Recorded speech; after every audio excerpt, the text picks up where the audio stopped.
마카비 이야기 첫 번째 시간인데요. 저희가 마카비 이야기가 어쨌든 조금 시리즈로 하는 게 좋을 것 같아서 2번부터 시작이 됩니다.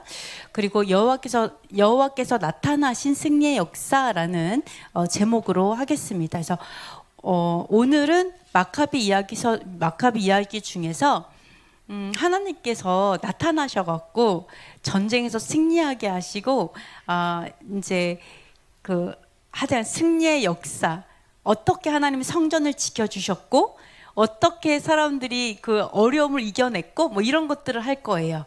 그리고 다음 시간에는 그렇게 어려움을 이겨냈고 하나님께서 지켜주셨던 성전인데 어떻게 하다가 무너져 버렸을까, 그리고 어떻게 하다가 무너졌고 그 다음에 세워졌을까를, 그건 다음 시간에 하도록 하겠습니다. 그래서 아마 3부작으로 갈 수도 있어요. 왜냐하면 다음 시간에는 좀 말씀을 좀 짧게 들어갈 거예요. 그래서 할 거고요. 만약에 3부를 하게 되면 3부작에서는 바로 어떻게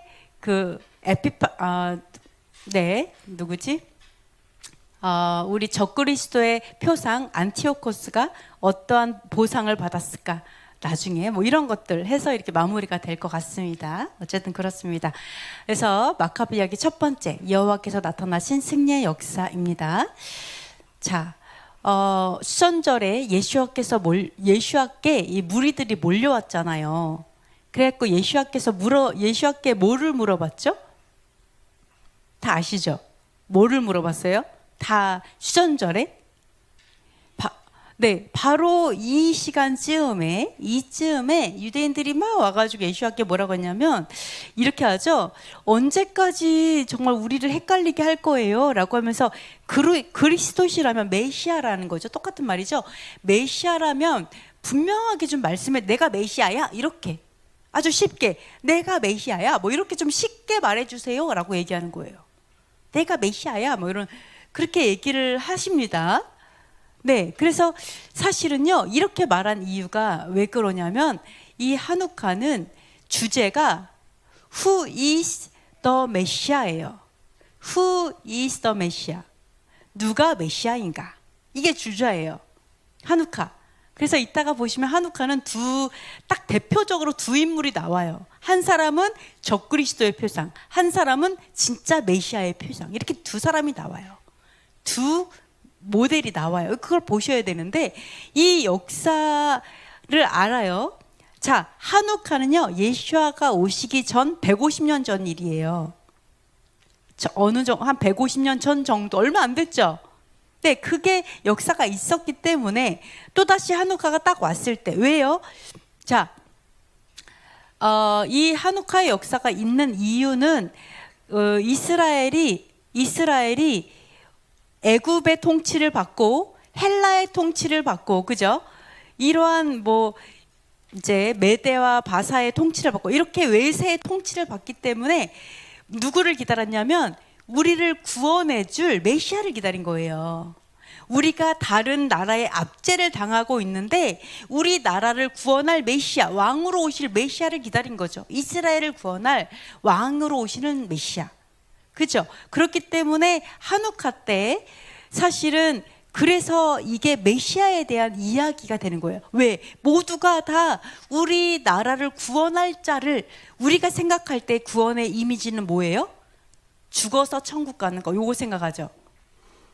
우리가 생각하는 구원은 죽어서 천국이지만 사실 실제적인 성경의 구원은요, 우리를 압박에서 건져내는 거, 우리를 어둠에서 끄집어내는 거, 죄에 종된 거에서 빼내오는, 이게 다 구원이에요. 어떤 우리가 굉장히 힘든 상황에서, 그러니까 건져내다의 뜻이잖아요. 구원은 나를 건져내는 거예요. 그러니까 이 이스라엘 입장에서는 우리를 이 어려운 상황에서 건져낼, 해방시킬, 우리에게 자유를 줄 바로 메시아를 기다리는 거죠. 네. 이 메시아를 기다릴 때 메시아처럼 나타난 사람이 있었던 거죠. 사실은 그때도. 네. 그러나 이게 완전히 해결되지 않았잖아요. 계속 압제 가운데 있었잖아요. 좀 회복되는 것 같았지만 계속 정쟁 상황이었어요. 계속 압제받는 상황이었고, 그러니까 진정한 메시아를 기다린 거죠. 진정한 유대인의 왕. 그래서 이스라엘을 모든 외세에서 일으켜서 나라를 세울, 우리에게 자유를 줄, 우리를 해방시킬, 이런 걸 기다리는 거죠. 그렇기 때문에 이 한우카 때 예수께 와서 당신이 메시아예요? 우리를 구원시킬 왕이에요? 이걸 물어본 거예요. 당연하게, 그죠? 그래서 예수께서 근데 여기서, 야, 우리는 근데 양쪽에 그게 다 갖고 있어야 돼요. 왜냐하면은 이스라엘에 생각한 메시아는 지금 왕으로 와서 우리를 해방시킨 뭐 이 정도지만, 하나님께서 말씀하신 메시아는 사실은 진정한 구원이잖아요. 그죠? 우리의 영혼을 구원하고 생명을 주게 되는 거기까지를 또 말씀을 하시기 때문에 사실은 그거보다 더 크게 우리가 봐야 됩니다. 그러니까 대화가 안 된 거예요. 의사소통이 안 돼. 여러분이 내가 왜 관계가 나쁘지? 왜 저 사람하고 나랑 맨날 싸우지? 내 남편하고 왜 맨날 싸울까? 내 친구하고 왜 맨날 싸울까? 왜 우리는 서로 이렇게, 이게 뭐냐면 의사소통이 안 되는 거잖아요. 여기도 마찬가지였어요. 자, 유대인의 생각의 구원은 당장 우리를 해방시키는 어떤 왕으로 오시는 이런 걸 생각했다라면, 예수와의 그 왕은 하나님의 나라가 이 땅 가운데 이루어지는 그런 개념이잖아요. 그러니까 자, 예수와께서 말을 할 때 메시아면 말을 했어요. 그럼 나 메시아야. 아니야. 이렇게 말하면 쉽잖아요. 근데 예수께는 너무 고차원적이었던 거죠. 이들에게 있어서는. 그래서 뭐라고 얘기했냐면은, 내 아버지의 이름으로 행하는 일이 나를 증거한다. 내가 아버지의 일을 하면 그게 나를 증거해. 이렇게 대답을 한 거죠. 그러니까 못 알아듣는 거죠. 무슨 말인지, 그죠? 네, 사실은 이렇게 말합니다. 근데 우리는 알아요. 우리는 뭐냐면, 그렇구나. 메시아의 증거는 그 사람이 아버지의 일을 하느냐 마느냐구나. 아버지의 일이 뭘까? 아버지 일이 뭐예요? 용건아, 너 아버지 일 좀 해봐. 그럼 뭐예요? 너 아버지의 일을 해. 뭘까요? 왜 안 해? 야, 용진아, 네가 해. 무슨 말일까요? 아버지가 지금 방금 쓰레기 버리라고 얘기했어요. 너 아버지 일 좀 해. 그럼 뭐예요? 순종하는 걸, 명령에 순종하는 게 아버지 일이죠. 그죠?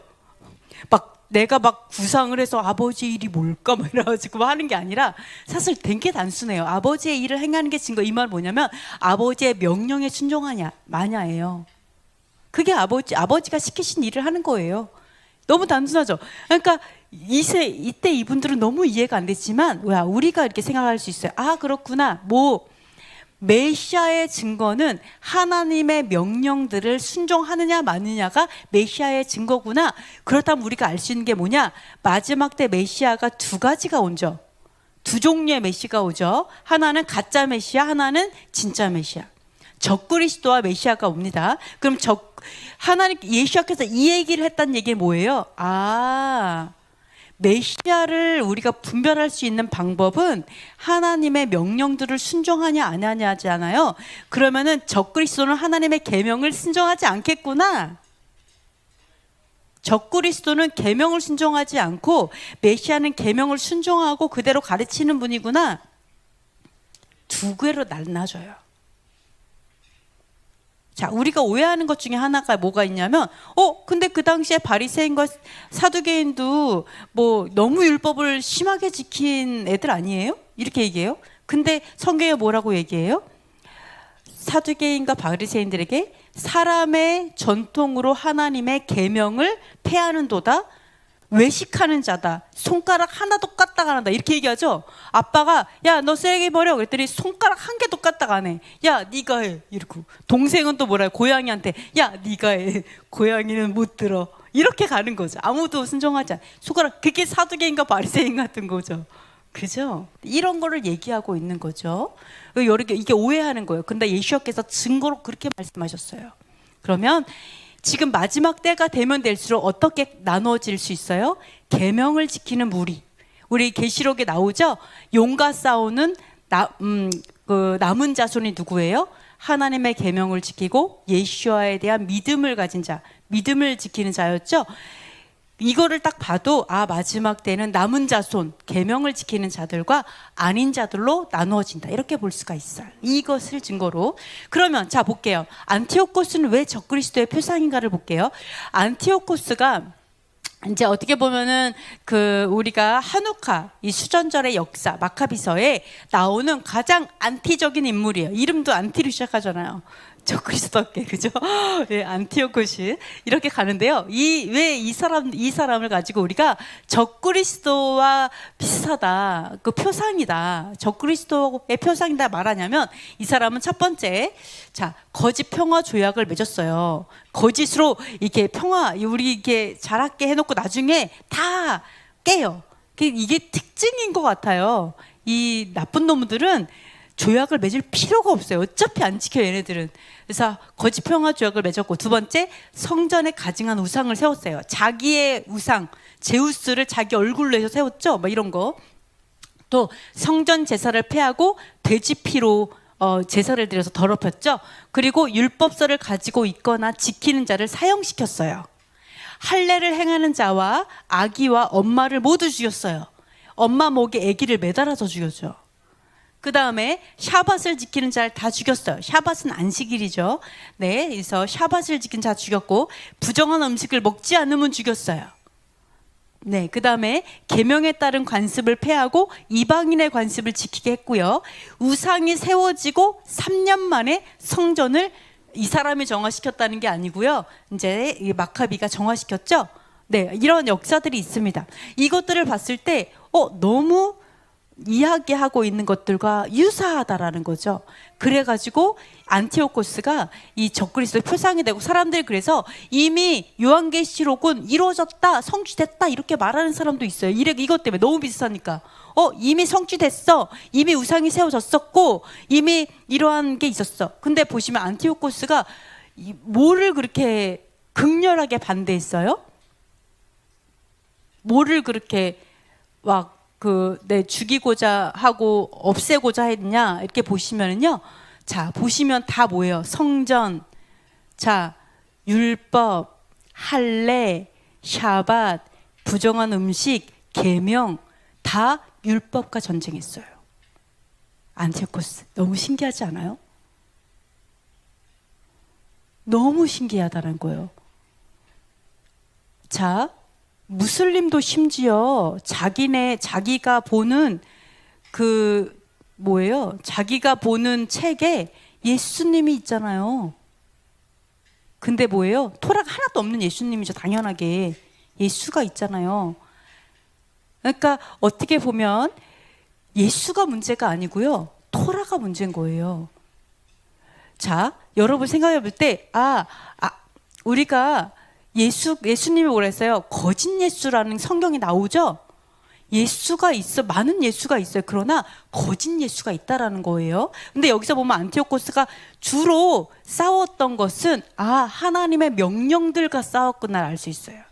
그러니까 여러분이 이 어둠이 여러분하고 전쟁하는 게 아니라 하나님의 명령과 전쟁하는 거예요. 그러니까 하나님과 전쟁하는 거예요. 여러분 오해하면 안 돼요. 어둠이 나하고 전쟁하네, 이렇지 않아요. 어둠은 언제나 하나님과 전쟁하고 있었어요. 여러분을 통해서. 그래서 우리가 우리가 가지고 있는 모든 율법을 폐하는 게 어둠의 목적이었던 것을 우리가 좀 이 역사를 통해 좀 볼 수가 있습니다.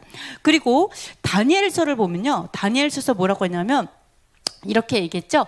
매일 드리는 제사를 폐하며 다 같이 읽어볼게요. 매일 드리는 제사를 폐하며 멸망하게 할 가증한 것을 세울 때부터 1290일을 지낼 것이요, 기다려서 1335일까지 이르는 그 사람은 복이 있느니라.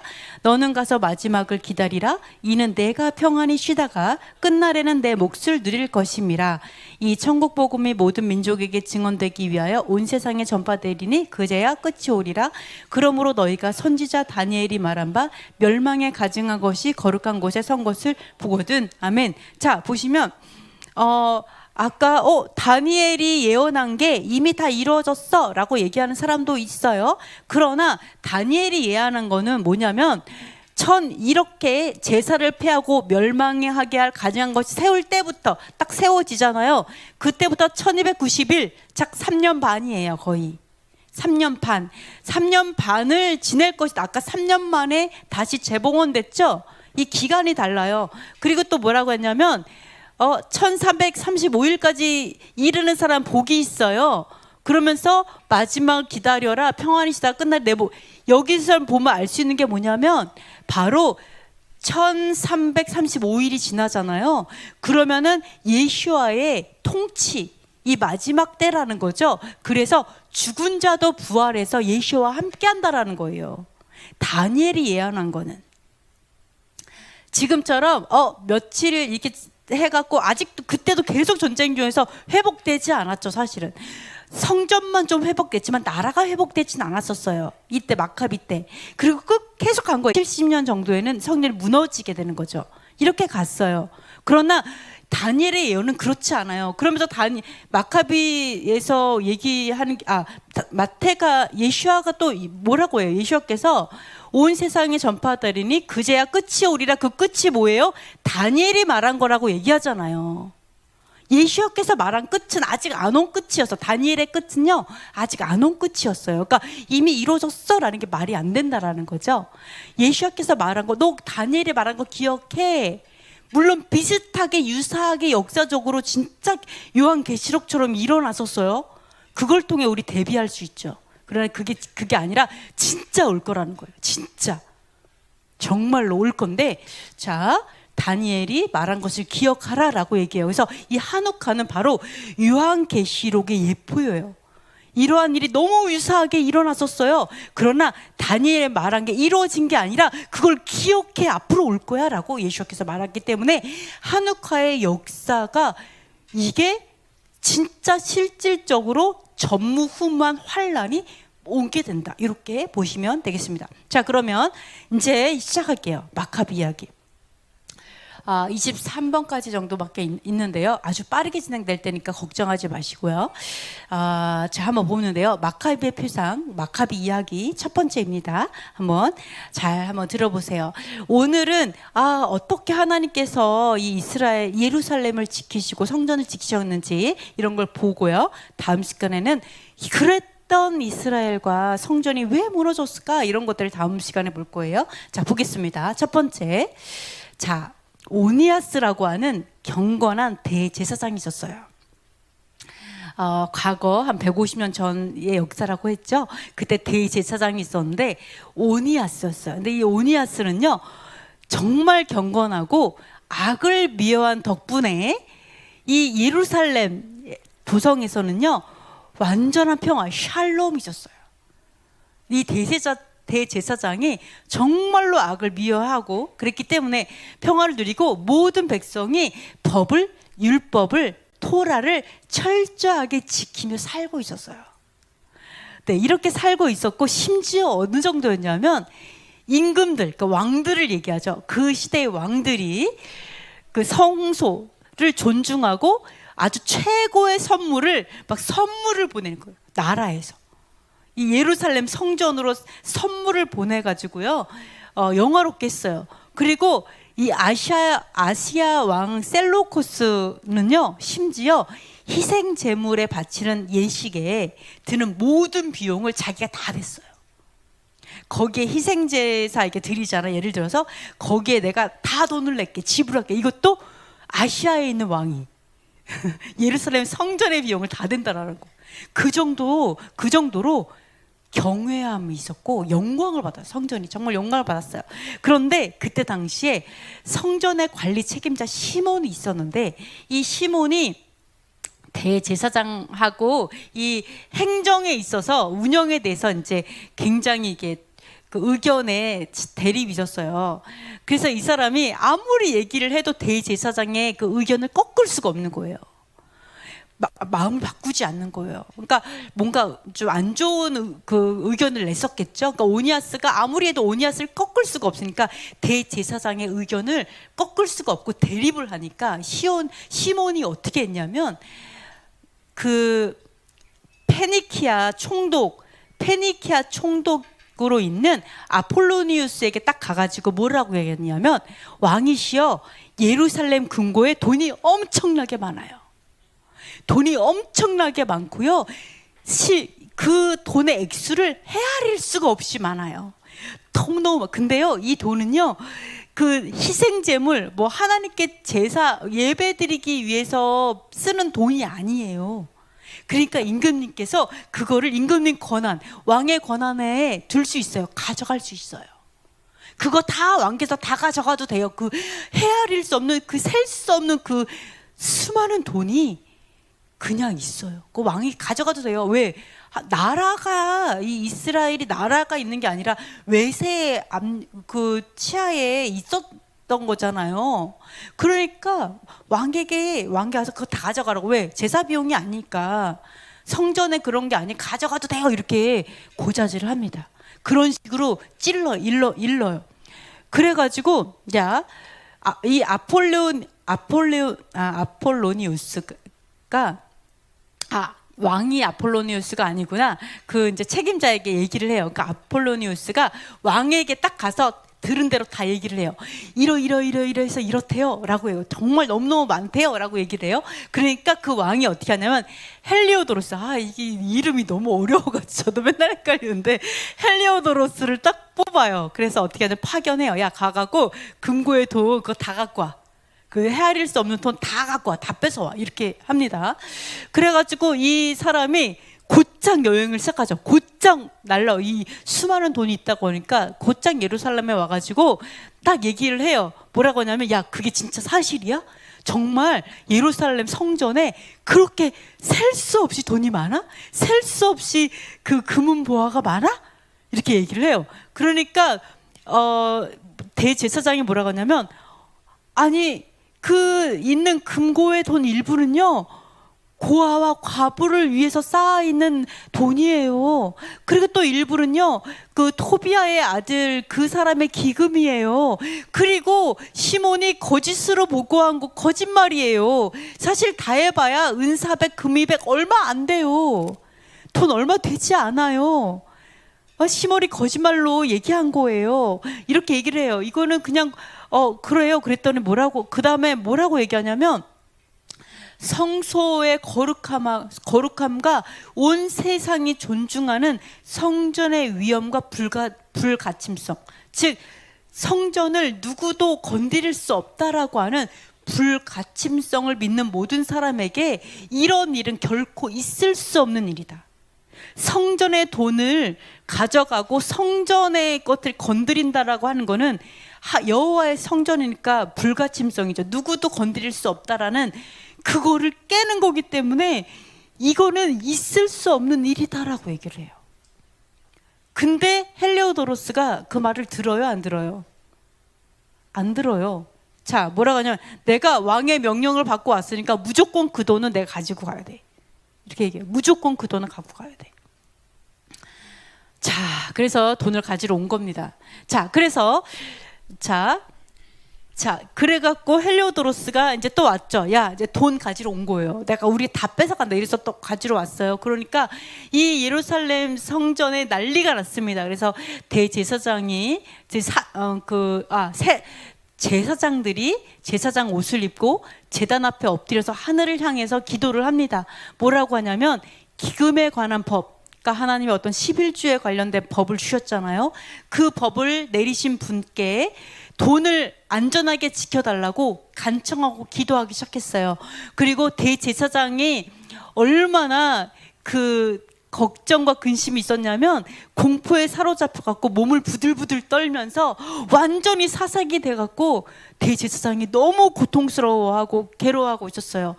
그리고 너무너무 난리가 난 거죠. 성전에 있는 돈을 가져간다라는 건 그냥 돈을 가져간다는 개념이 아니라 여호와의 것을 사람이 손을 대고 가져간다는 거기 때문에 이거는 있을 수가 없는 일인 거예요. 여호와의 것을 건드리는 거니까. 그러니까 막 대제사장이 난리가 났죠. 모두가 날아가는데 사람들이요, 이게 무슨 일이 일어났구나라는 걸 느끼고요, 무리를 져서 집 밖으로 뛰쳐나와갖고 다 타너나오고 기도하기 시작했어요. 왜? 왜 어떤 다른 게 아니고요. 성소가 모독을 당할 거다. 이것 때문에 사람들이 다 난리가 났어요. 다 뛰어나가고 기도하고 난리가 났습니다. 헬리오도로스가 어쨌든 사람들이 그렇게 괴로워하고 힘들어하고 있는데 헬리오도로스가 금고로 다가갔습니다. 그렇죠? 그랬을 때 어떤 장엄한 현현이 나타나면서 이 헬리오도로스가 힘을 잃고 놀라가지고요, 넋을 잃고 완전히 겁에 질려버렸어요. 헬리오도로스가 딱 들어가자마자 뭔가 봤어요.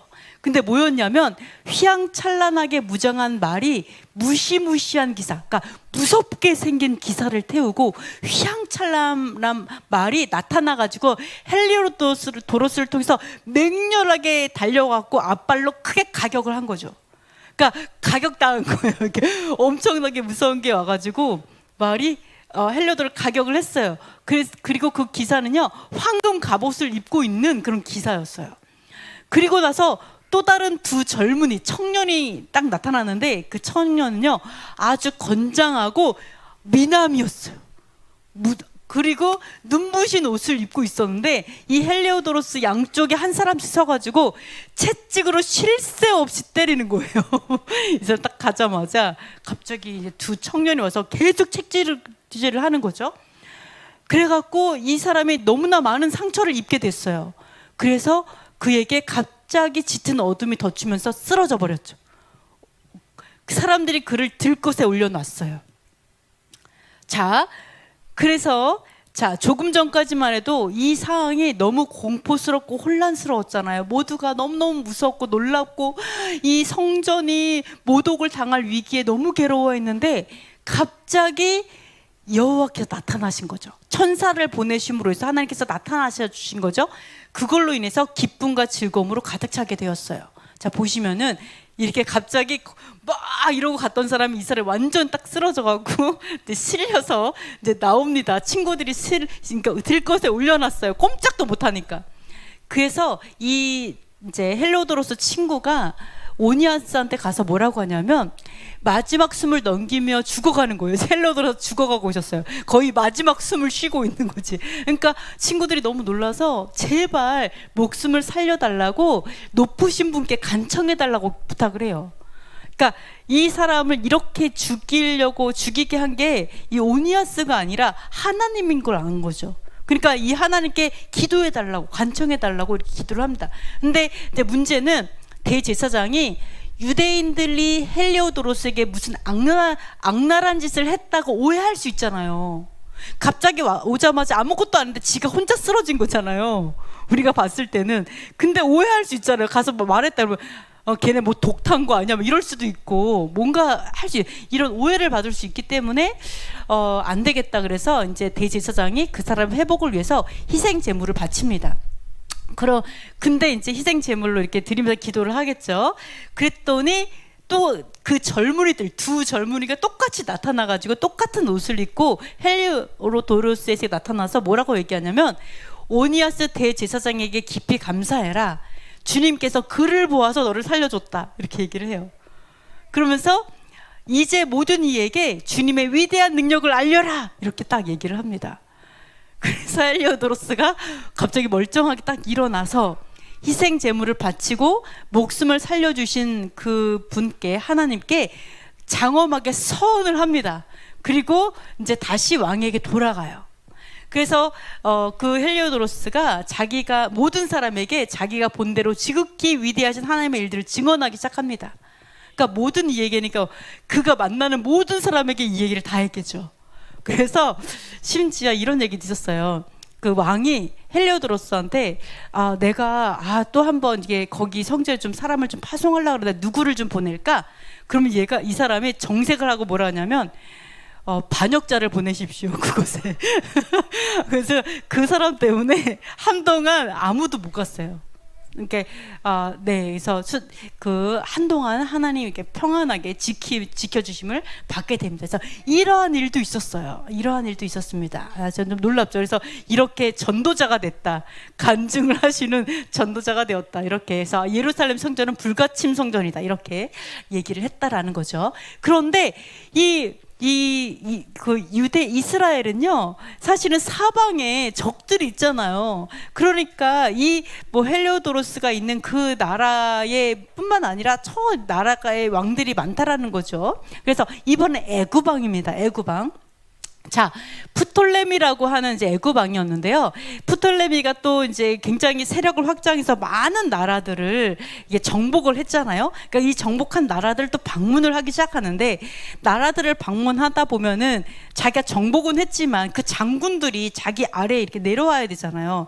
자기의 통치를 받아야 되니까 어떻게 하냐면, 이제 자기가 정복한 이웃 도시들, 이 돌이 어떻게 보면 나라들이죠. 방문하면서 그들을 격려하고 결심을 합니다. 그래서 이 신서와 인클로저가 뭐냐면 이거를 신전을 말해요. 그 나라마다 갖고 있는 신전들이 있을 거 아니에요. 그 신전들에게 선물을 줌으로 인해 갖고 자기가 얼마나 이게 그러니까 급이 높은지 뭐 이런 거. 그래서 신하들의 사기를 강화시키면서 이렇게 다니고 있었어요. 근데 이제 이 예루살렘 성전도 이제 오게 된 거죠. 그래서 이제 유대인의 장로들 몇 사람이 그를 영접하고 축하를 합니다. 아, 근데 위대한 어떤 정복 정주에 승리하셨습니다. 이렇게 축하를 해요. 그래서 예루살렘에 왔어요. 그 사람이 그래서 하나님께 제사를 드리고 감사제를 드리고 성소에 합당한 일을 또 합니다. 하고 그래서 이렇게 했어요. 그래서 그 장소에 들어갔는데 너무 아름다운 거예요. 야, 탁월하다. 내가 지금까지 그 수많은 신전을 갔지만 여기처럼 탁월하게 아름다운 곳을 못 봤다라는 거죠. 너무 탁월하다. 너무 아름답다. 특별히 질서정연하다. 너무나 이게 딱딱 떨어지는 이 질서정연함, 하늘에서 보고 한 거니까 오죽하겠어요? 질서정연의 아름다움이 있다 라고 딱 얘기하면서 뭐라 하냐면, 나 지성소에 들어갈래. 딱 이러는 거예요. 야, 저 커튼 쳐져 있는 저건 뭐야? 딱 이러는 거죠. 저긴 지성소입니다. 저 열어봐. 열어볼 수 없어. 나 들어가 볼게. 딱 이러는 거예요. 들어갈 수 없어. 여기서부터 난리가 난 거죠. 지성소에 들어가겠다는 거예요, 이 사람이 갑자기. 근데 뭐라고 해요? 유대인이 뭐래요? 본국 사람 어느 누구도 못 들어가고요. 모든 제사장 아무도 들어갈 수 없는 곳입니다. 저곳은. 이것은 대제사장이 1년에 딱 한 번 들어갑니다. 이렇게 얘기를 합니다. 대제사장도요 1년에 딱 한 번밖에 들어가지 못하는 장소예요. 어느 누구도 들어갈 수 없습니다. 저곳은 왕이셔도 못 들어가는 곳입니다 라고 하니까 왕이 설득이 안 되는 거죠. 설득이. 그래서 어떻게 해요? 옆에서 율법을 낭독하기 시작합니다. 왕이시여, 여기 율법에 이렇게 써 있습니다. 율법에 말이죠. 율법을 막 읽어드려요. 여기 있나? 막 율법을 막 읽어드립니다. 율법에 말이죠. 이렇게 딱 읽어드려요. 그래도 이 사람이 어떻게 하겠어요? 율법이고 뭐고 뭐 이 사람은 보이지 않아요. 그래서 들어가겠다는 거예요. 뭐요? 저 사람들은 이 존귀를 박탈당할지라도 어느 누구도 저기를 들어갈 만큼 존귀한 자가 이 세상에 아무도 없어도 나는 존귀해. 나는 들어갈 수 있어. 이렇게 얘기하는 거죠. 네, 그래서 야, 근데 자 생각을 해봐. 너네처럼 이렇게 말하는데 다른 신전들도 다 나라별로 가봤는데 아무도 이런 나라가 하나도 없었는데 왜 너는 왜 그러냐는 거예요. 왜 내가 들어갈 수 없는 곳이 존재하고 못 들어가게 하냐. 너무 이해가 되지 않는다라고 얘기를 하는 거예요. 난리가 난 거죠. 그래가지고 왕이 내가 어찌하여 들어가지 말아야 되느냐? 그래서 막 노발대발 난리가 난 거예요. 그래서 제사장들이 모두 외복을 입고 엎드려서 이 악한 계획, 내가 반드시 저기 들어가고 말겠다 이렇게 얘기하니까 이 계획에 폭력을 막아달라고 성전에서요 그 눈물로 부르짖고 눈물로 난리가 났었어요. 막 가득 채웠어요. 막 펑펑 울면서 울기 시작했어요. 하나님, 아까는 성전의 기금 때문에 그러더니 이제는 지성소를 들어가겠다고 그래서 난리가 난 거죠. 그래서 막 울고 난리가 났었어요. 그래가지고 여기서 그랬구나. 그러니까 예루살렘 성에 있었던 성중에 남아있던 모든 자들이 무슨 큰일이 일어났구나라는 걸 안 거죠. 느낀 거예요. 그래갖고 불안해갖고 급히 나오고요. 방에 있던 처녀들도 엄마와 함께 다 달려 나오고 신부 대기실에 있던 자들도 뛰어나왔어요. 결혼이 중요한 게 아닌 거예요. 다 달려 나왔어요. 머리에 티끌을 뿌리면서 신음과 탄식으로 다 엉엉 울면서 탄식하며 기도하기 시작했어요. 하나님 이걸 어떻게 해요? 율법을 어기고 이 성도들 모두 하나님의 율법과 하나님의 성전에 모독을 당하게 되었습니다. 하나님 어떻게 해요? 심지어 갓난 아기를 갖고 있는 산모와 유모들이요, 길에다가 아기를 버려두고요 뛰어갔어요. 뒤도 돌아보지 않고 성수에 모여서 기도하기 시작했어요. 우리에게 이런 마음이 있는가 또 좀 돌아봐야 돼요. 그죠?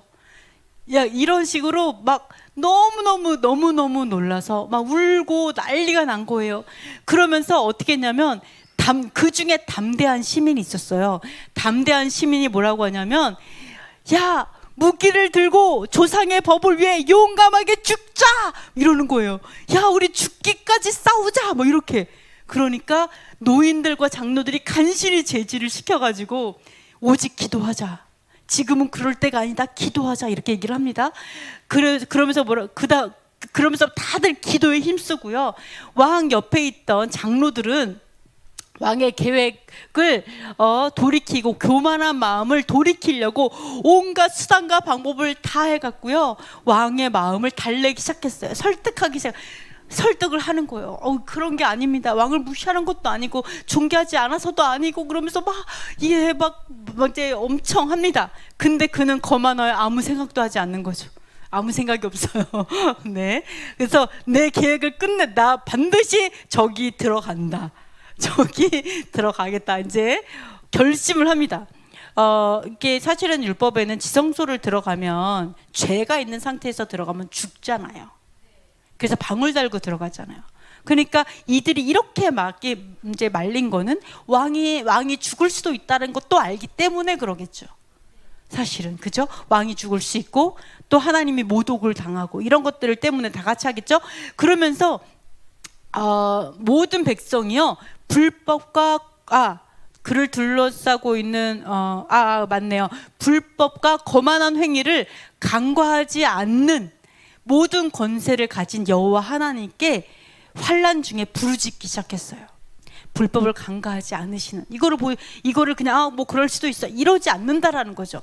그때부터 막 환난 중에 울면서 하기 있었어요. 근데 군중이 연속적으로 격렬하게 합심하여 외치면서 기도를 한 거예요. 엄청 여기서 난리가 났겠죠. 막 엄청 온 도시의 모든 사람들이 다 나와서 울부짖으면서 기도하니까 사람들뿐만 아니라 사면의 성벽과 온 땅이 메아리치는 것처럼 된 거예요. 그래가지고요, 자, 메아리치면서 엄청난 두려움이 이제 느껴질 정도로 그 땅이 다 진동을 한 거예요. 이렇게까지 진동된 이유는 왜 그러냐? 그곳이 더럽혀지는 것보다 차라리 죽기를 원했어요.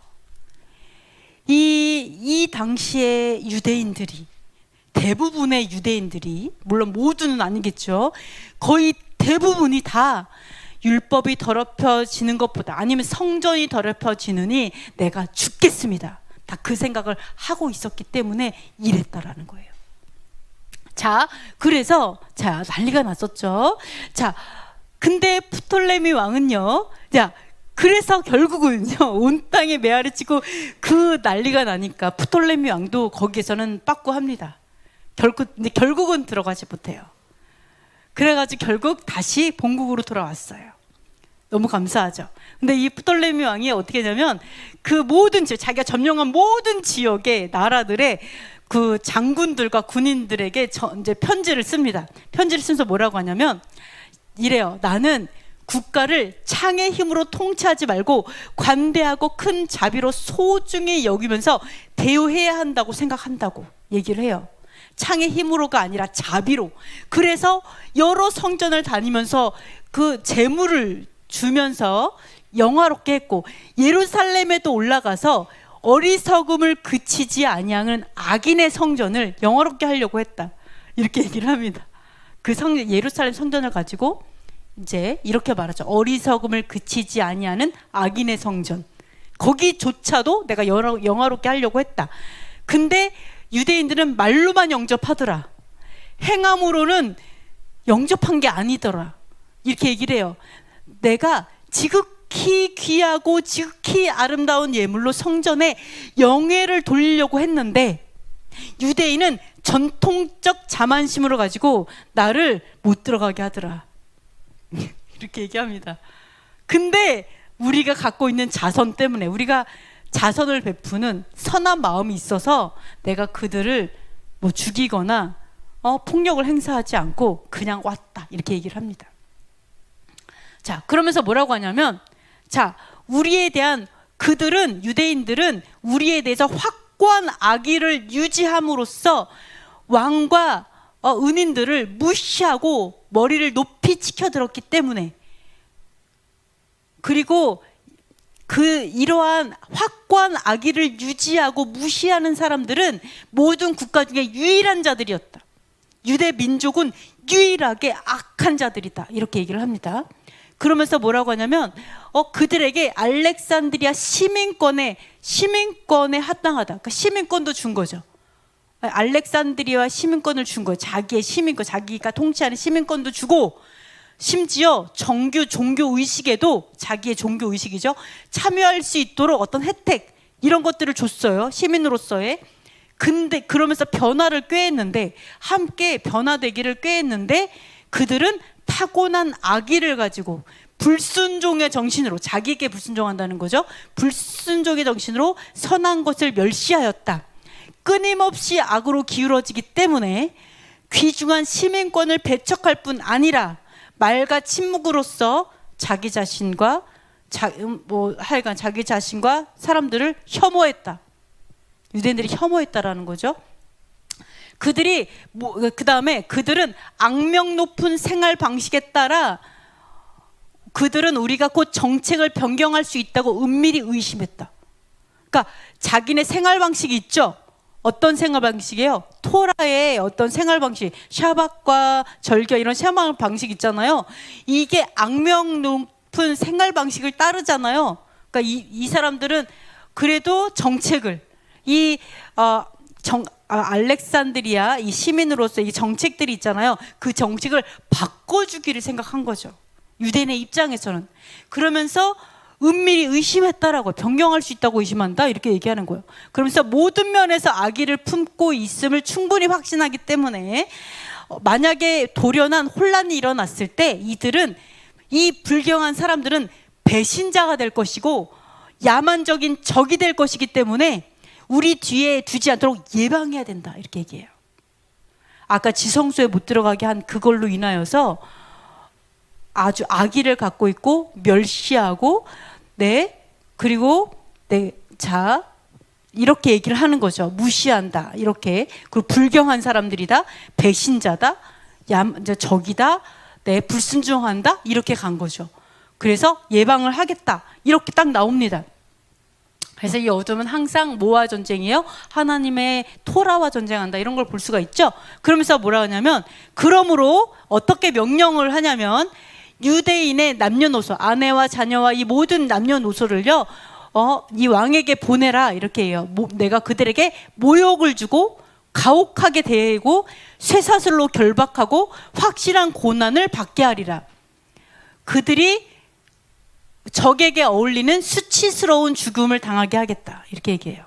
그들을 주겠다. 그러면서 뭐라고 하냐면, 자, 형벌이 가해진 후에 모든 유대인들을 다 학살해서 확실하게 죽인 다음에는, 가혹하게 죽인 다음에 우리가 최선의 상태의 탁월한 질서로 정부를 세우자, 신세계 질서를 세우자는 거죠. 새로운 질서를 갖고 있는, 아주 탁월한 질서를 갖고 있는 정부를 세우자. 유대인이 왜 우리가 정부를 세울 때 왕을 최고의 그 높은 곳에 올리지 않는 유대인이 없어야지 되겠다는 거죠. 그러니까 유대인들을 다 없애고 나서 새로운 정부를 세우자라고 얘기합니다. 그러니까 이게 마지막 때도 또 반드시 일어나죠. 그러면서 남녀노소 다 보내는데, 만약에 누구든지 그러니까 유대인으로서 젖먹이일지라도 그를 보호하는 자는 그 가족, 그 사람만이 아니라 그 사람의 가족까지 다 함께 가증한 고통으로 죽이겠다, 이렇게 얘기해요. 유대인을 보호하는 자 가증하게 죽여버리겠다라고 얘기를 합니다. 그러면서 유대인에 대한 정보를 만약에 제공하잖아요. 어디에 유대인이 있어요, 뭐 이렇게 정보를 제공하면 처벌을 받는 자의 재산과, 그러니까 유대인이 갖고 있던 재산 있죠. 유대인들 대부분 그 당시에도 복을 받잖아요. 그러니까 잘 사는 사람들이 더 많아요. 그러니까 재산을 다 정보 제공자에게 다 줄게. 그리고 왕실에서 나 2,000 드라크마를 줄게. 그리고 자유도 줄게. 만약에 너가 어디에 노예이거나 종이면 너가 자유를 얻게 될 거야. 이렇게 갑니다. 이러한 혜택들을 다 준다 그래요. 그래서 뭐라냐면 유대인이 숨어있는 모든 곳을 불로 태울 것이고 죽을 존재들에게 영원히 쓸모없게 될 거다. 그러니까 유대인이 거했던 곳은 아예 불로 다 태워버려서 영원히 쓸모없게, 어느 누구도 그것을 살 수 없게 아예 전소시켜버릴 거다. 이렇게 얘기를 합니다. 자, 다 이렇게 또 이야기를 하게 됩니다. 자, 그래서 이렇게 다 없애자 이렇게 하면서 새로운 질서를 세우자 이렇게 얘기하죠. 유대인의 어떤 그 하나님의 명령들을 지키는 자들만 없으면 이렇게 가는 거죠. 자, 그래서 그 다음에 보시면요, 심지어 이 왕이 어떻게 하냐면 완전히 융통성이 없었고요. 압도적인 분노와 저주로 가득 차게 되어가지고 이 사람이 코끼리를 지키는 헤르몬을 부릅니다. 네, 그러니까 너무너무 화가 난 거죠. 유대인에 대해서 너무너무 화가 나고 분노가 나고 너무너무 이제 그 저주의 마음이 있어서 헤르몬을 불러요. 헤르몬을 불러갖고 코끼리 500마리를 유향 한 움큼과 썩지 않은 포도주로 많이 주어서 취하게, 술이 넘쳐나게 해서 완전히 술 취한 코끼리, 그러니까 유향, 약이에요. 약과 포도주에 술 취한, 완전히 취한 이 코끼리를 준비해서 그들의 운명, 그 학살당하고 없어질 그 운명을 맞게 하자 이렇게 얘기를 합니다. 자, 이미 이제 이 상황이 되었을 때, 여기까지 왔을 때는요, 모든 유대인들을요, 최대한 다 끌고 와가지고요, 심지어 노인들도 이제 쇠사슬로 묶어가지고 막 이렇게 쇠줄에 막 무거운 거, 그래가지고 진짜 이 노인네들도 끌려가고 막 이제 어린아이부터 해서 다 끌려가고, 근데 다 이미 그 경기장에 모아놨어요. 다 결박시켜가고 경기장에 모아놓고 다 이렇게 다 끌어다가 이제 데리고 옵니다. 그래서 근데 굉장히 사실은 이거를 보는 그 이집트 사람들도 마음 아파했었어요. 어떻게 저렇게까지 하지? 이런 사람들도 있었지만 동조할 수가 없는 거예요. 그 상황에서는. 근데 그는 볼 수밖에 없었어요. 그랬는데 다 끌고 와서 결박되어서 사방에서 감금된 상태였습니다. 그래서 이 결박되어 가지고 이들은요, 눈물과 잠잘 수 없는 목소리로 기도하기 시작했어요. 그래서 이들이 얼마나 그 열렬하게 기도했는지 이 간청은 열렬하게 하늘로 올라갔습니다. 그리고 헤르몬이 무자비한 코끼리에 약을 먹이고 포도주를 많이 배부르게 먹이고 유향으로 배부르게 해서 모든 준비를 다 마쳤어요. 다 죽이려고 다 마쳤어요.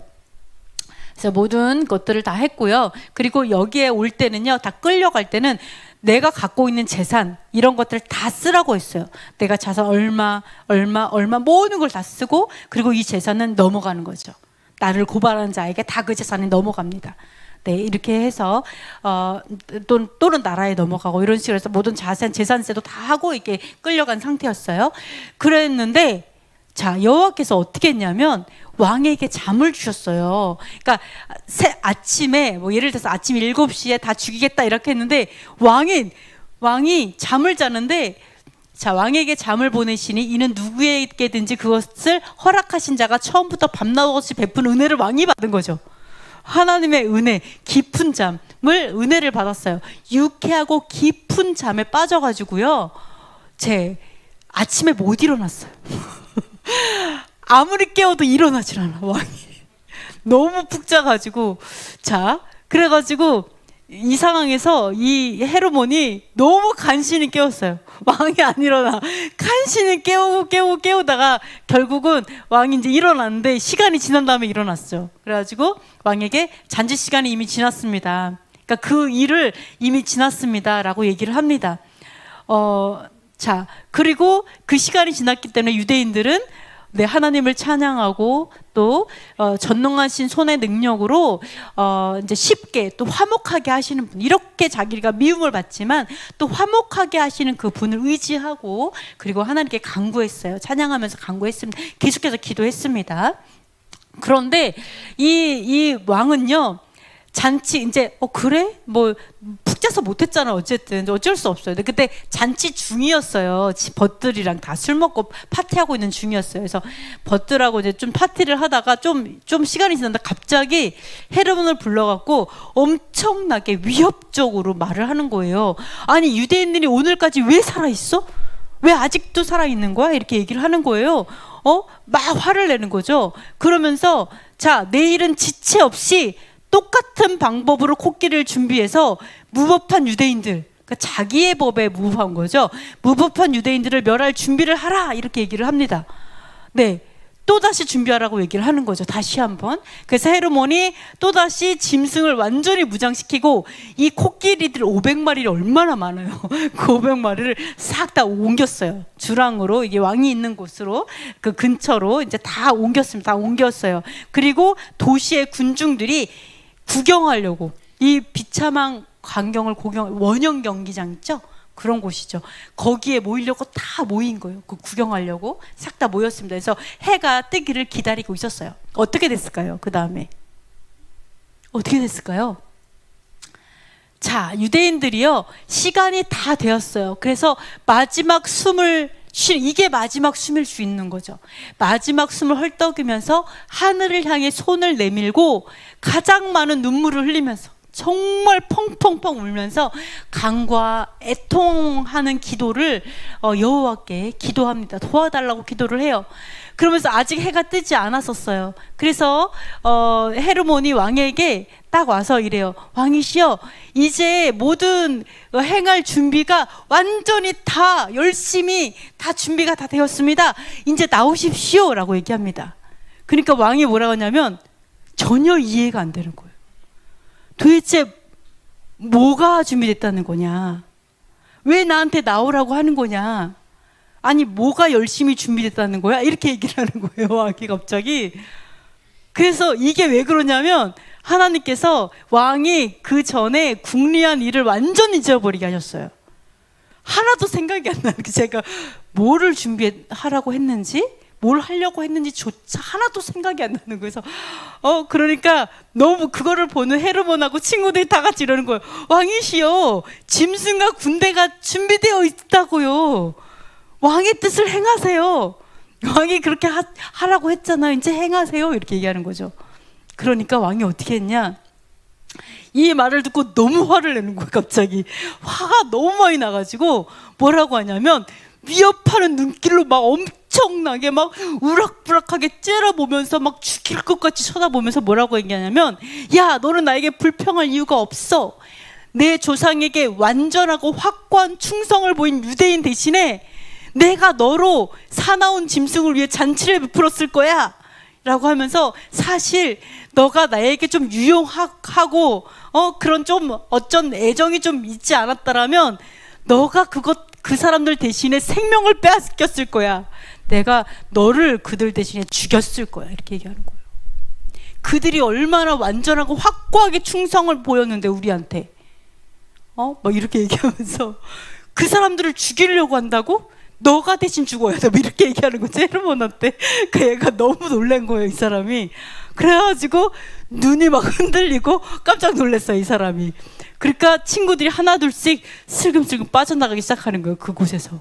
네, 막 그래서 해산이 됐어요. 다 각자의 일을 볼일 보러 다 가버렸어요. 그래, 유대인이 그 왕이 어떻게 말했는지를 들었어요. 그 말을 듣고 만왕의 왕을 찬양하면서 하나님께 저를 도와주셨다고 막 찬양하고 감사했어요. 자, 이렇게 해서 위협이 딱 이제 넘어갔습니다. 근데 또 왕이 갑자기 또 같은 방식으로 똑같이 또 잔치를 소집을 하는 거예요. 그러면서 또 헤롯을 불러요. 부르면서 뭐라냐면, 이 불쌍한 놈아, 이러면서 내가 몇 번이나 너에게 명령을 해야 돼. 다시 한번 유대인을 학살해야 되니까 코끼리를 무장해. 이렇게 얘기하는 거 또다시. 그러니까 같이 식탁에 있던 그 벗들 관리들이 우리 왕이 불안한 정신이 좀 불안정하구나. 약간 좀 제정신이 아닌가 보다. 이렇게 생각을 하고 어떻게 하냐면 이렇게 얘기합니다. 왕이시여, 우리를 무슨 바보를 시험하는 것도 아니고 몇 번이나 시험을 하겠습니까? 그들을 멸망시키라고 세 번째 명령을 내리고 또 스스로 패하려고 하시니까 또 이렇게 또 아니야, 또 이러려고 그러시는 거죠? 뭐 이렇게 얘기를 해요. 그러니까 이 광기, 이 미친 왕인 거죠. 광기가 가득 찼던 이 왕이, 미친 왕이 자기 마음이 변했던 거 이런 생각 안 해요. 그래서 뭐라 하냐면, 내가 유대인들을 짐승의 무릎과 발로 짓밟아서 지체 없이 죽이겠다고 이렇게 맹세를 해요. 내가 반드시 그렇게 할게, 내가 맹세할게, 막 이렇게 얘기를 합니다. 그래서 친구와 장교들이 너무너무 기뻐하면서 떠났어요. 왜냐하면 코끼리로 죽이잖아요.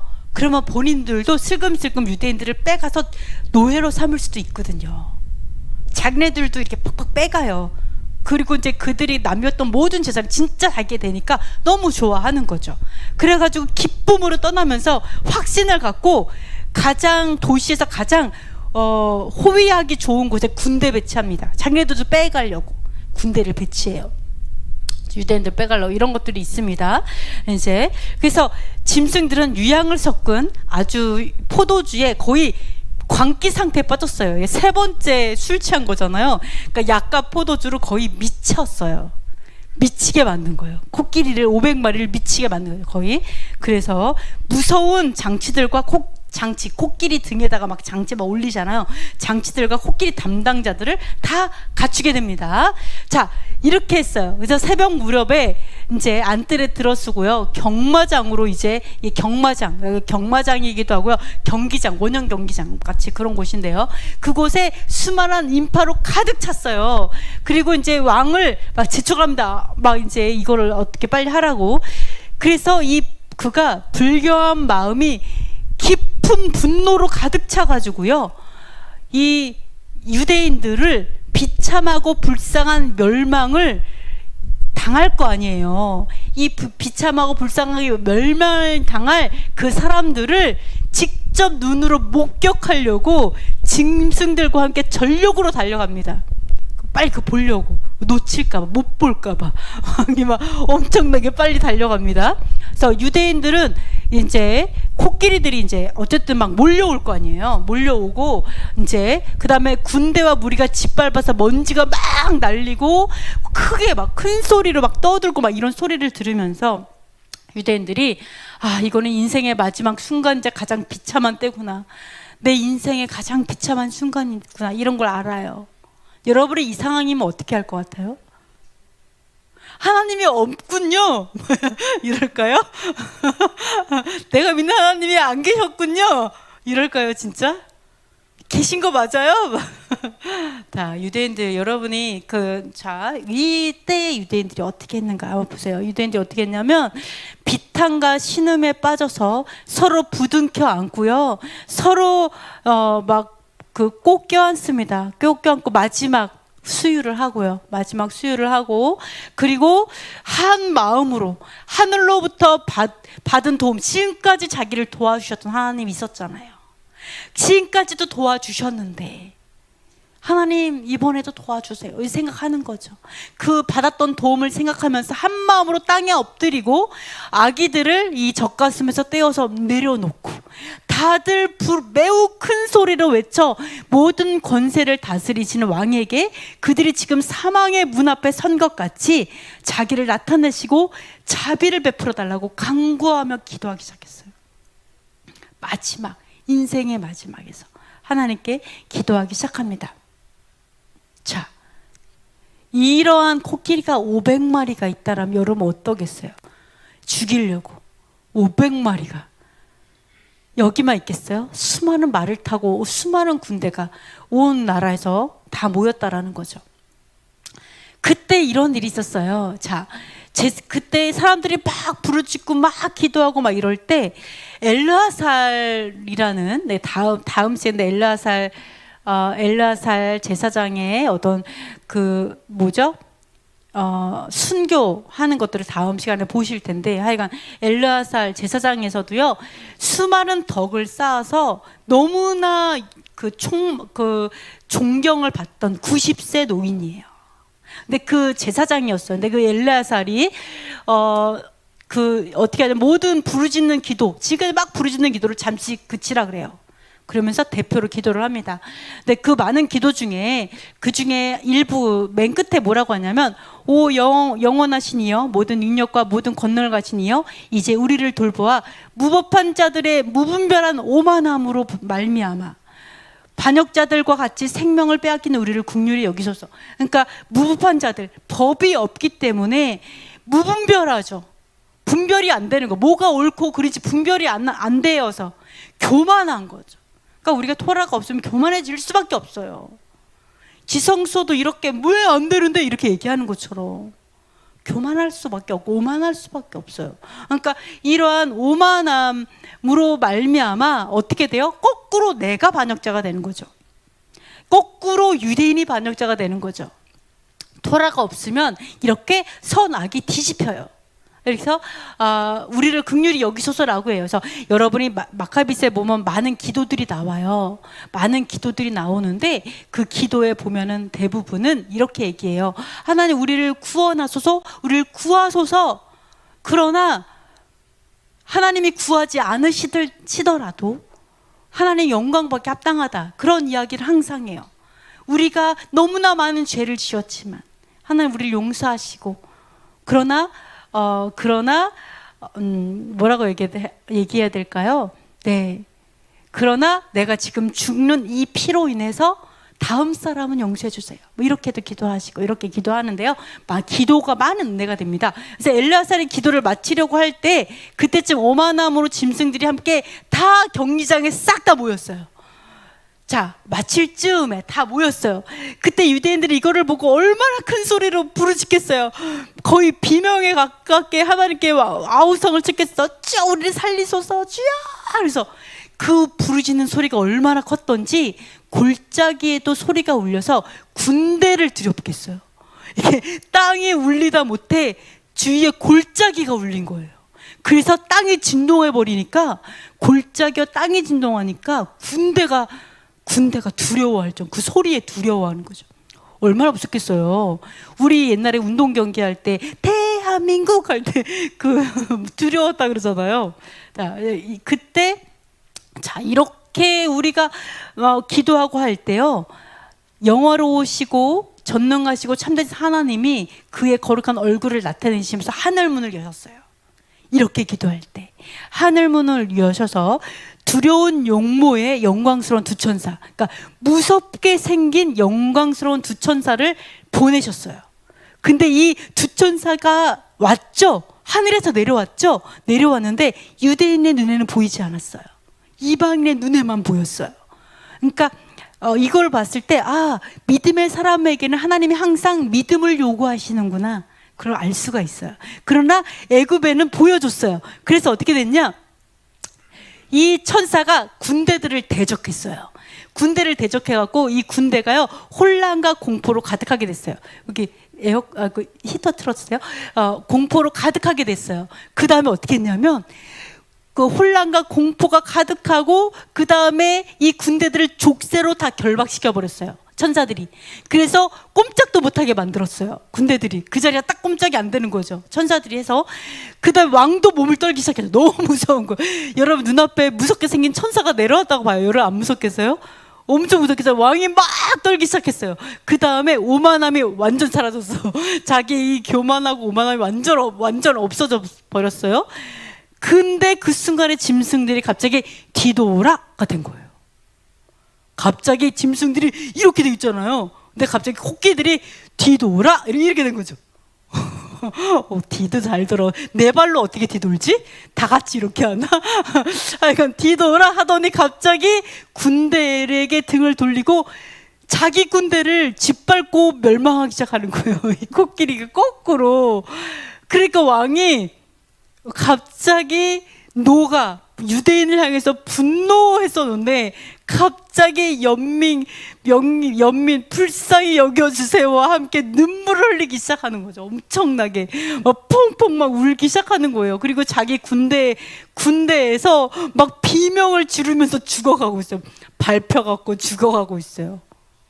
네, 멸망당하는 것보다 막 멍멍 울면서 이번에 또다시 친구들에게 분노를 하는 거예요. 또 친구들한테 뭐라고 하냐면, 너희는 반역을 행하고 잔혹함으로 폭군을 능가하며 너희의 은혜는 나에게조차 나라에 이롭지 않은 행위를 은밀히 꾀하게 하여 주권과 생명을 빼앗으려 하느냐고 막 얘기를 막 하는 거예요. 왜 이것을 꾀하게 했어 너희가, 뭐 이렇게 얘기하는 거죠. 자, 우리를 죽이고 나라를 없애려고 하느냐고 막 얘기를 합니다. 그러면서 뭐라냐면, 누가 우리나라의 요새를 충실히 지키던 자들을 집에서 데리고 나와서 여기 다 모아놨냐 얘기를 하면서, 처음부터 이제 여기에서 얘기를 합니다. 처음부터 우리에 대한 선의가 모든 나라와 다르며 이렇게 위협을 하는데도 아무 소리 안 하고, 이렇게 선한 사람들을 누가 불법적으로 포위했냐 이렇게 얘기를 하는데, 갑자기 제정신이 아닌 것 같죠. 네, 그래서 갑자기 막 난리가 난 거예요. 막 자기 군대는 다 멸망당하고 있고 막 난리가 났어요. 난리가. 도대체 코끼리를 왜 술을 먹여가지고 자, 그렇습니다. 그러면서 이제 이렇게 얘기합니다. 야, 이제 유대인의 부당한 결속을 풀어주어라. 너네들 그들을 풀어줄 때 용서를 구하면서 특별히 너희가 잘못했다고 그들에게 사죄하고, 그리고 집에 고이 보내드려 라고 얘기를 하는 거예요. 관리들 불러다가 막 얘기를 합니다. 그러면서 전능하시고 살아계신 하늘의 아들들을 놓아주어라. 갑자기 이 신분이 하나님의 아들들이 되었어요. 왕이 유대인을 향해서 하나님의 아들들이다 라고 얘기하면서 사실에 대해서 얘기해요. 사실 그들은 우리 조상 때부터 지금까지 우리의 정부를 거침없고 현저하게 안정되게 했었다. 나라를 정말 너무너무 안정되게 다스릴 수 있도록 했던 민족이다. 사실은 유대인은. 자, 그런 거죠. 지성소가 문제였지 사실은 그게 아니라는 거죠. 그러면서 뭐라고 하냐면, 왕이 세리를 맡은 관리를 불러요. 그래서 관리에게 뭐라고 명령하면, 유대인들에게 포도주를 제공하고 그 밖에 7일 동안 필요한 모든 물품과 모든 거 필요한 대로 다 제공해줘라. 그리고 그들이 멸망을 맞을 거라고 생각했던 그 경기장 있죠.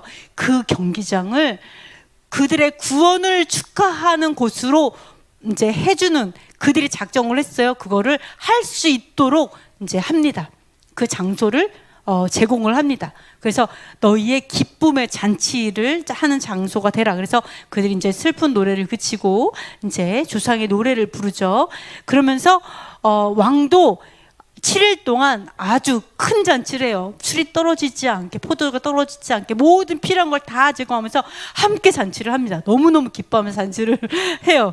그러면서 왕도 어떻게 하냐면, 뜻하지 않은 구원을 경험했잖아요. 두 눈으로 직접 봤잖아요. 유대인이 구원받는 걸 봤잖아요. 그걸로 인해서 하늘에 쉬지 않고 아낌없이 감사를 드렸어요.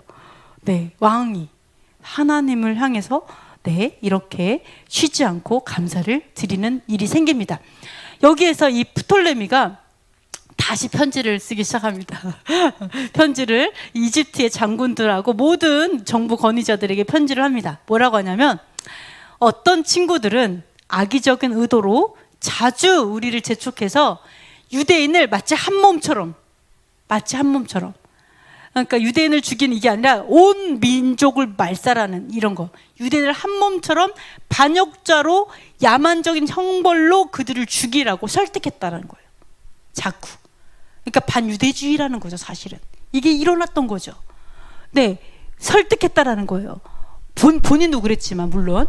그래서 그러나 그다음 어떻게 설득했냐면, 이 백성이 열방에 대해서 가지고 있는 악의로 말미암아 이 백성이 있는 한은 우리 정부가 견고하게 서지 못할 거라고 얘기했다라는 거예요. 즉 뭐예요?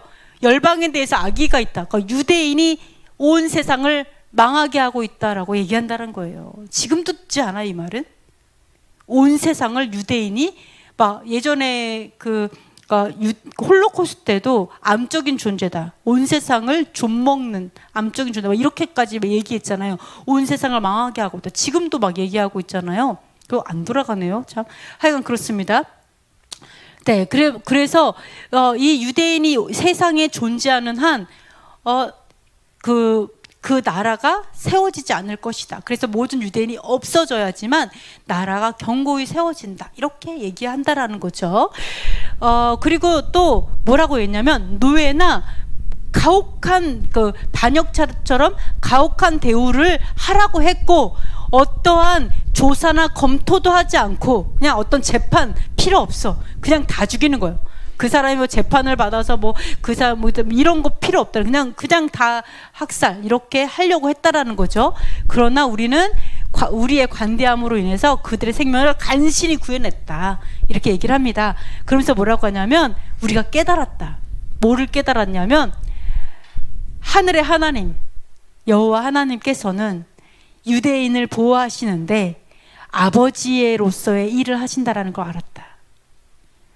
여호와께서 유대인의 아버지로서 그들을 지키신다는 것을 알았다라고 얘기를 해요. 아버지라는 걸 알았다라는 거예요. 놀랍죠? 그러면서 우리는 그들이 우리 조상에 대해서 우리와 우리 조상에 대해서 우리 조상도 그랬지만 우리도 마찬가지로 우호적이고 확고적인 호의를 베풀어 왔던 것을 우리가 고려하고 생각해서 그들을 무혐의로 인정하는 게 마땅하다. 혐의가 없다. 무죄한 거죠. 아무도 죽을 이유가 없다.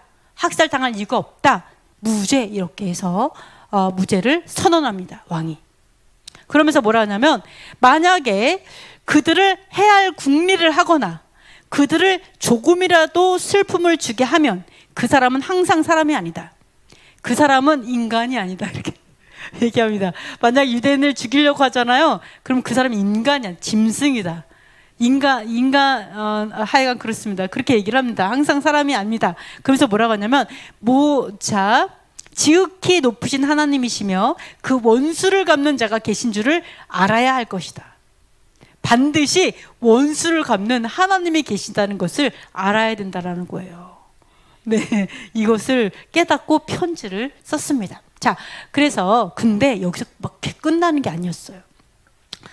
이 편지를 받은 유대인들이 받았어요. 얼마나 기쁘겠어요. 근데 유대인들이 급하게 떠나지 않고요.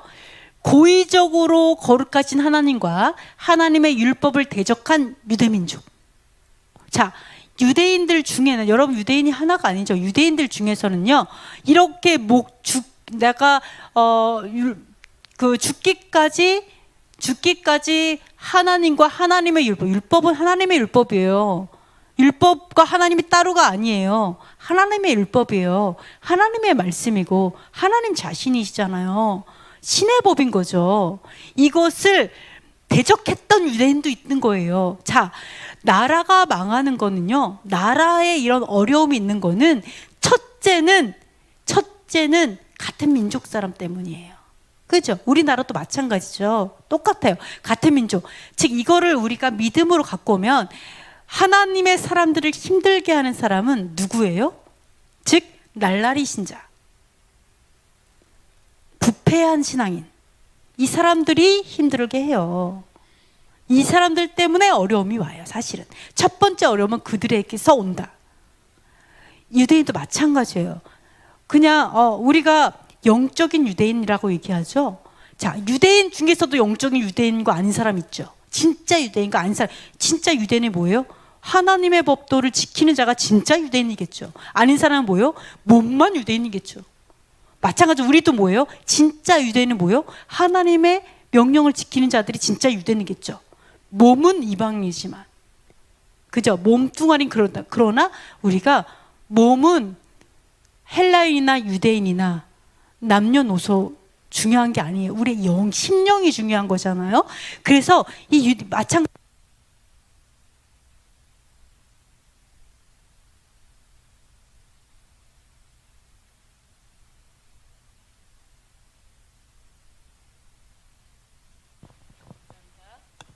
네, 갑자기 되게 중요한 말이었나? 왜 그러지? 네, 갑자기. 네, 그래서 여러분 이 모든 어려움은요, 이렇게 많은 심한 어려움을 겪잖아요.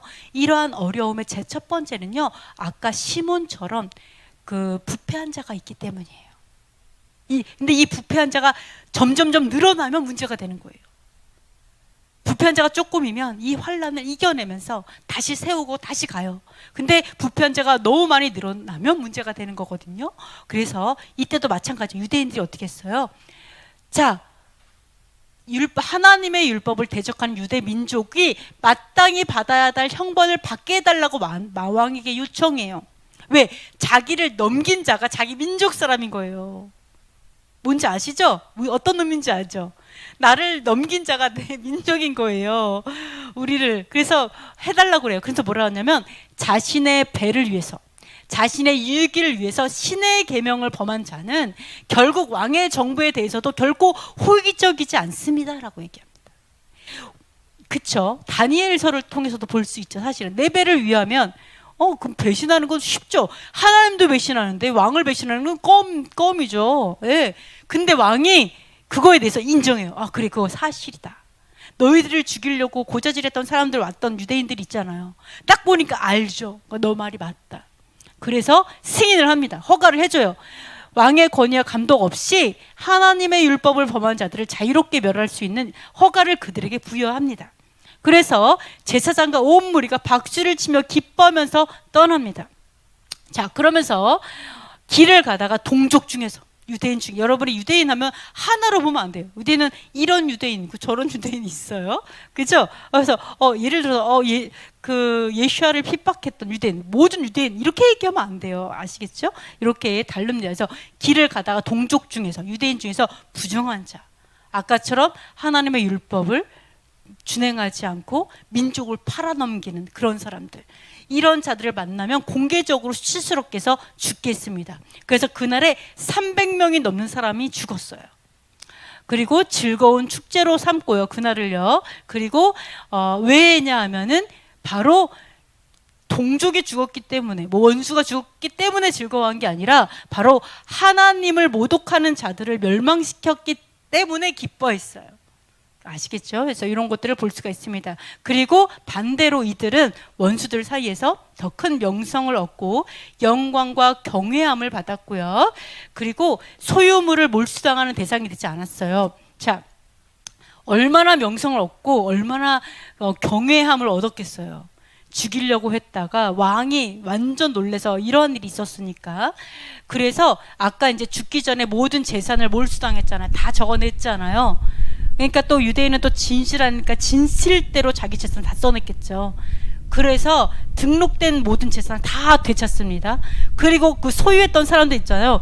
극도로 두려워하면서, 유대인 너무너무 두려워하면서 모두 다 되돌려줘요. 그래서 최고의 신은 그들의 구원을 위해서 위대한 일을 완벽하게 수행을 했습니다. 이래서 이러한 마카비서에 이러한 어떤 승리의 역사들이 있어요. 우리가 이걸 통해서 우리가 볼 수 있는 게 뭐냐, 다음 시간에는 이렇게까지 이겨내고 이렇게까지 믿음으로 지켜냈던 예루살렘 성, 이렇게까지 지켜냈던 성전이 어떻게 무너지고 파괴되었었는지, 어떻게 또 이제 또 파괴된 성전과 어떤 그런 것들을 위해서 수많은 사람들이 진짜로 목숨을 드리게 되는지, 또 이제 이렇게 저희가 보고 어떻게 또 다시 세워지게 되는지, 이런 것들을 보게 될 거예요. 근데 그러기 전에 이렇게 믿음의 사람들의 역사들이 함께 있어요. 그 어두운 시기에 이러한 역사들이 있습니다. 근데 여러분이 꼭 보셔야 될 게 뭐냐면, 아직은 안티오코스와 그 메시아의 어떤 표상이 되는 어떤 마카비, 이런 거 아직 나오지 않았어요. 그건 다음 시간에 나올 건데요. 자, 나오지 않았지만 여기 여러분 이것 통해서도, 우리 에스더서를 통해서도 볼 수 있었죠. 에스더서하고 되게 비슷한 느낌이 있죠. 그죠? 요를 통해서 볼 수 있는 건 뭐냐면, 진짜 세상이 어려울 때, 암담할 때, 여러분이 힘을 가진 자, 불법한 자가 힘을 가졌을 때 그들의 편에 있으면 내가 안전할 수 있고, 내가 뭔가 잘 풀릴 것 같고, 또 재산도 많이 부유하게 될 거, 그들 편에 있으면, 그죠? 좋을 것 같아요. 왕따를 누가 당하고 있으면 왕따 시키는 자의 편에 있으면 좀 편안하잖아요. 이렇게 될 수 있으나 하나님은 원수를 갚는 분이시기 때문에 이 모든 일이 딱 끝나서 하나님의 기적으로 이 결말이 딱 주어졌을 때 결론적으로는 어떻게 되느냐? 결국은 기가 막히게 불법자들이 보응을 받아요. 그리고 끝까지 하나님의 그런 토라를, 하나님을 모독하지 아니하고 하나님의 편에 목숨을 걸고 그 자리에 서 있던 사람들은 결국은 영광을 얻고 경외함을 얻어요. 그러니까 여러분께서 이 두 가지를 좀 보셔야, 내가 어떠한 길에 내가 설 것인가, 세상이 아무리 흉흉하고 해도 내가 어떤 편에 설 것인가를 잘 보시면서 가셔야 된다. 이런 것들을 우리가 볼 수가 있습니다. 여러분이 오늘 이렇게 찬양하면서 어떤 생각이 들었냐면, 위대한 사람이 되고 싶잖아요. 여러분 이렇게 살면서 나는 그 쓸모없는 사람이 되고 싶다, 이런 사람 있어요? 그죠? 그런 사람 아무도 없죠. 그러니까 웬만하면 좀 위대한 사람, 뭐 위대하진 만약 않더라도 그래도 내가 여기 살면서 뭔가 좀 이렇게 가치 있는 어떤 일을 하다가 죽는 것은 우리에게 너무나 큰 기쁨이 되잖아요. 그러니까 우리가 태어나는 거 아니에요? 가치 있는 일을 하기 위해서. 그럼 그 가치 있는 이들이 뭘까라는 거죠. 내가 이 땅에 살면서 하나님 앞에 그래도 하나님 제가 이렇게 좀 살았어요 하고 가치 있는 일을 했어요 라고 하면서 보여드릴 수 있는 일이 뭘까라는 거죠. 제가요 사업을 해갖고요 한 1,000억 남겼어요. 이게 가치 있는 건 아니잖아요, 그죠? 제가 너무너무 유명해져 가지고요 전 1,600만 명의 그게 많은 건가? 뭐 하여간 그런 인플루언서예요. 이런 거? 그것도 아니잖아요. 내가 자녀들을 다 잘 키워하고 자녀들이 다 서울대 법대에 갔어요. 이것도 아니잖아요. 그렇죠? 그러면 하나님께서 말씀하시는 가장 가치 있는 일이 무엇일까? 뭘까요? 가장 가치 있는 일이 뭘까요? 전도, 말씀에 순종하는 거. 뭘까요?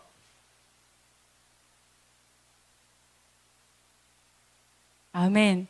결국은 아버지의 일을 하는 거죠. 그게 메시아께서 오신 이유고 세상에 태어난 이유라면 우리도 마찬가지예요.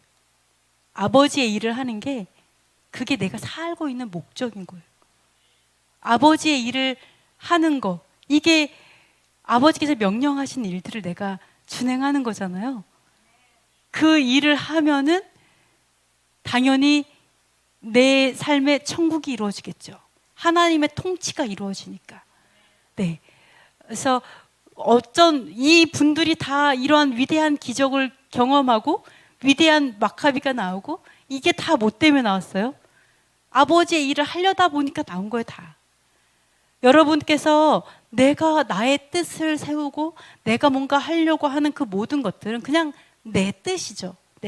그러나 아버지의 뜻을 이 땅 가운데 이루는 것은 바로 하나님이 나타나게 하시는 일이잖아요.